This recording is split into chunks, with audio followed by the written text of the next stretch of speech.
Now, kind of going back to what we were talking about earlier, what we touched on earlier, you've got other things. You've got hunting and gun groups. You've got, four-wheel drive adventurous or that activity, equestrian, those kind of things.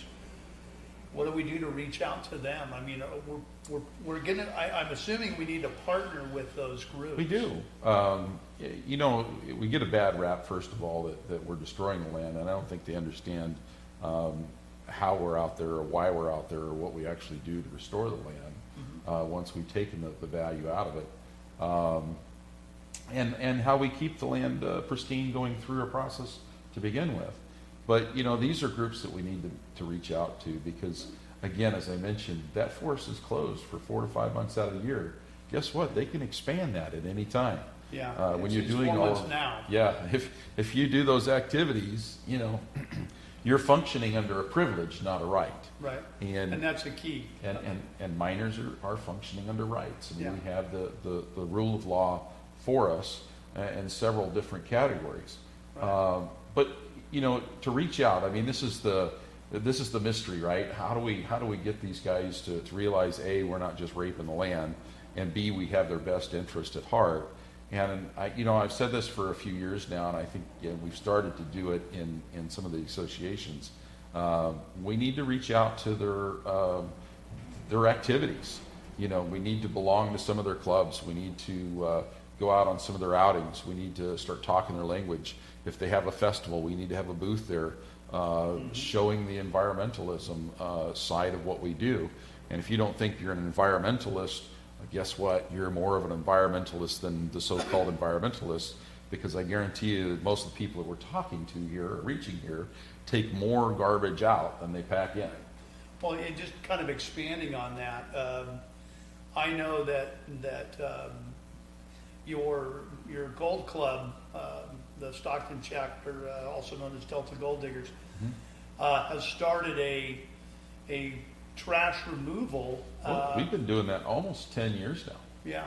And I don't have the figures, but we're well over 14, 15 tons of trash that we've just taken out, not on a river cleanup. I mean, this is just people going out on their everyday mining excursions and pulling out lead, glass, McDonald's wrappers, slippers, thongs, the kind you wear, hopefully, Yeah. sunglasses, beer bottles, you name it, we find it out there in the river.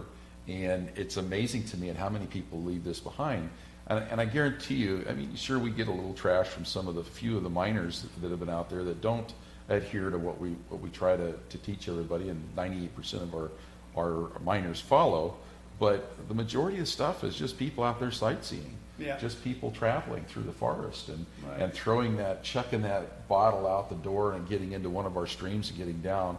One of the things that I enjoyed talking with a very, very extreme environmentalist, and he was telling me how bad we were. And what I'd mentioned to them was, listen, where you're swimming, I used to dredge there. And part of the reason that you can swim there is because I've enlarged the hole. But the second part of it is I actually made that ground safer. The pounds of glass that I took out of there from people's beer bottles and soda bottles and whatever bottles that were there from years before is unreal. I mean, Yeah. Can you imagine going down to your favorite swimming hole, and most people don't realize were created by the miner, Right. and stepping on a piece of glass, or having your 5-year-old or your 10-year-old or your daughter, your teenage daughter, whatever, step on that piece of glass. Now you got to rush down the hill, get stitches, all that kinds of things. Right. So in a lot of ways, what we do is very, very beneficial, not only to the water quality, but to the sands and repairing, or I shouldn't say repairing, but the material underneath your feet Right. while you're swimming or traveling through a stream. So I think what we do is very important as miners, especially the dredgers. But that goes over to whether you're a rock hound or a gold miner or a metal detectorist or those kinds of things. I just don't see many people that don't carry out more than what they take in. And again, our association, which is the Delta Gold Diggers, which is a chapter of the GPA in Stockton, we started recording that when had the dredge taken away from us. Right. And so every month, the members bring in their, whatever they find in the field, and we weigh it, we document it, we share that with some of our politicians and things. But we're well into tonnage now and growing. And I think that's expanded to other Yeah. local chapters, and actually, I think it's been recognized Uh, nationwide. Not that they weren't doing it before, but now they're starting to document, record Well, it. that's the key, is Yeah. to document it. Yeah. Because let's face it, I mean, you know, everything that we do in this kind of stuff boils down to statistics. Mm. How many tons of whatever of waste we remove, the But- amount of material that Yeah, we and extract. I saw some, I don't remember what group it was, and they did a very good job. They went out down and did a weekend cleanup on a river, and they pulled out tons of trash, and I was looking at that, and I said, we take out 10 times that every year just on a daily basis.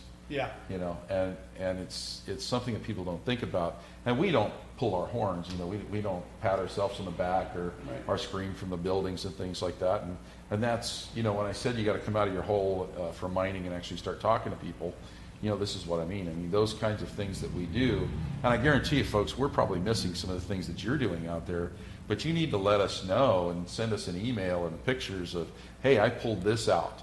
I pulled that out. I took, an ounce of mercury out. I took, 2 pounds of lead out. I whatever you did, glass, McDonald's wrappers, a car bumper.